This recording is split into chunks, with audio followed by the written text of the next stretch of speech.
Baik, di sini kita akan membahas tentang modus. Nih, modus itu apa sih? Dikatakan di awal bahwa modus adalah data yang memiliki frekuensi tertinggi. Nah, di sini dijelaskan modus adalah datum. Datum itu adalah data yang nilainya paling sering muncul atau datum yang frekuensinya atau kekerapan atau keseringan munculnya paling besar. Berarti iya, yang sering muncul, yang mendominasinya, gitu ya. Nah, di sini modus terbagi menjadi dua, yaitu modus tunggal dan modus kelompok. Nah, ingat kalau modus tunggal itu adalah diambil dari data tabel distribusi frekuensi tunggal atau tidak dikelompokkan juga, bukan, tidak di ke dalam tabel distribusi juga bisa termasuk ke modus tunggal. Nah, kalau modus kelompok di sini yang digunakan atau yang dicarinya ini adalah dari tabel distribusi frekuensi berkelompok. Nah, kita langsung saja ke modus tunggal. Nih, modus tunggal ini misalkan X1, X2, X3 sampai ke Xn adalah suatu data. Misalkan di sini 1, 1, 2, 3, 4. Nah, maka data yang paling sering muncul disebut dengan modus. Nah, berarti tadi 1, 1, 2, 3, 4. Berarti yang paling sering muncul yang mana? Yang 1, karena memiliki data paling besar yaitu 2 kan. Nah, itu disebut dengan modus. Simbol modus adalah mo ya. Oke. Di sini kita ke contoh soal aja. Berapakah modus dari data berikut?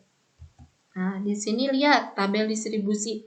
Lihat aja, kita fokus ke frekuensinya. Lihat di sini modus itu adalah data yang memiliki frekuensi tertinggi. Berarti di sini kita cari nih frekuensi yang tertinggi yang mana? 14 kan. Nah, 14 ini datanya berapa sih? Datanya apa? 7. Berarti modusnya adalah 7. Itu kalau untuk data tunggal, kita bisa langsung saja dengan membandingkan dari frekuensi di sini yang paling besar yang mana? Ini 14, berarti modusnya adalah 7. Jadi modus dari tabel distribusi frekuensi ini adalah 7. Nah, beda lagi kalau untuk modus data kelompok. Modus data kelompok tidak bisa langsung kayak gitu ya. Tidak bisa langsung ditentukan dengan kasat mata ya gitu. Dengan cepat. Nah, modus data kelompok itu ada langkah-langkahnya. Nah, langkah-langkahnya itu adalah kita mencari dulu tepi bawah. Ini D1-nya berapa, D1 ditambah D2-nya berapa, P-nya berapa. Ini adalah rumusnya ya. Kalau tadi yang pertama modus data tunggal itu nggak ada rumusnya ya. Tinggal dicari aja frekuensi yang paling tingginya berapa. Nah, kalau modus data kelompok ini, nah ini adalah rumusnya. Nah, di sini ada keterangannya. TB adalah tepi bawah kelas modus. Nah, kalau tadi kan tepi bawah kelas media nih. Ini adalah TB tepi bawah kelas modus. Nah, syaratnya kelas modus ini adalah kelas yang memiliki frekuensi terbanyak. Berarti untuk kelas modus itu gampang, bisa kasat mata dilihat. Oh, ini. Karena frekuensinya paling banyak. Nah, berarti kita kalau udah punya kelas modusnya, tinggal tentuin TB-nya. Terus D1 itu apa sih di sini? D1 adalah frekuensi kelas modus. Nih kalau kelas modusnya udah ketahuan nih berapa? Misalnya 7.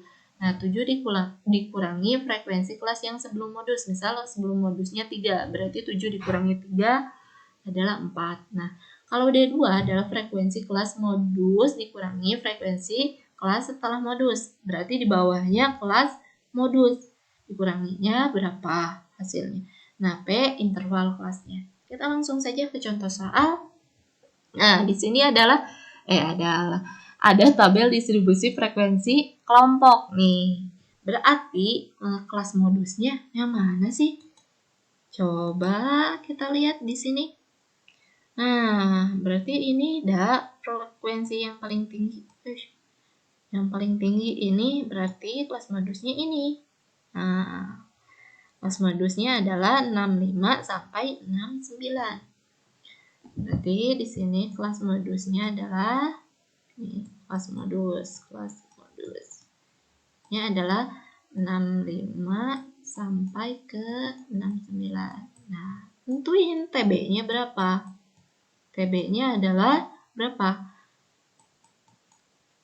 64,5. Ya kan? Berarti kita cari apa?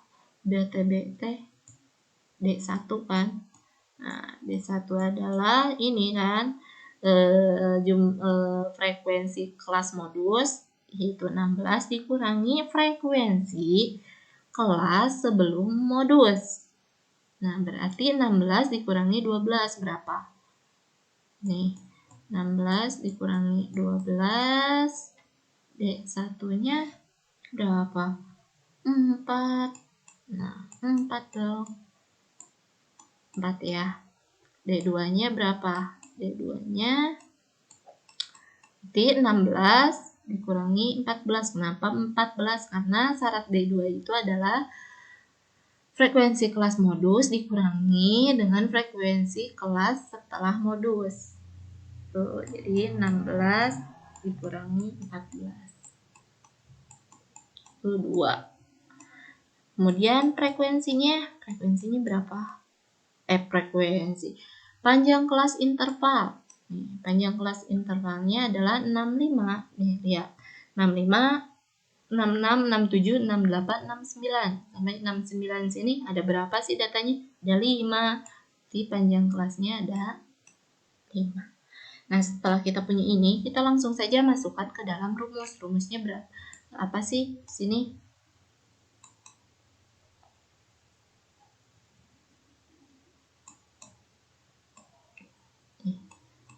Modus sama dengan TB. TB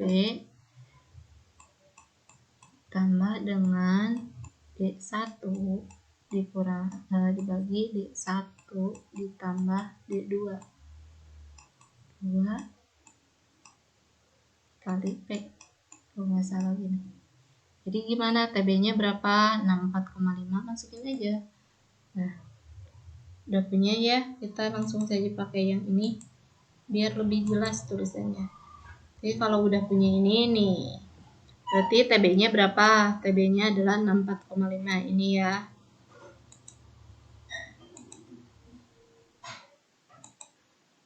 TB-nya ini 64,5. Kemudian D1 dibagi D1 ditambah D2.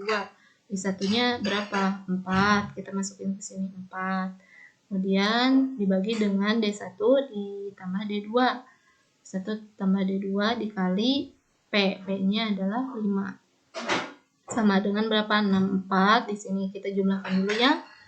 Dalam kurung. Berarti 4/6 dikali 5.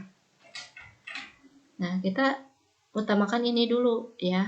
Perkalian dulu. 4 dikali 5 berapa? 20. 20/6 ditambah dengan 64,5. Nah, 20 dibagi 6 berapa? 3. 6 kali 3 18 nih. 18 berarti 3. Ini sisa berarti 16. 18.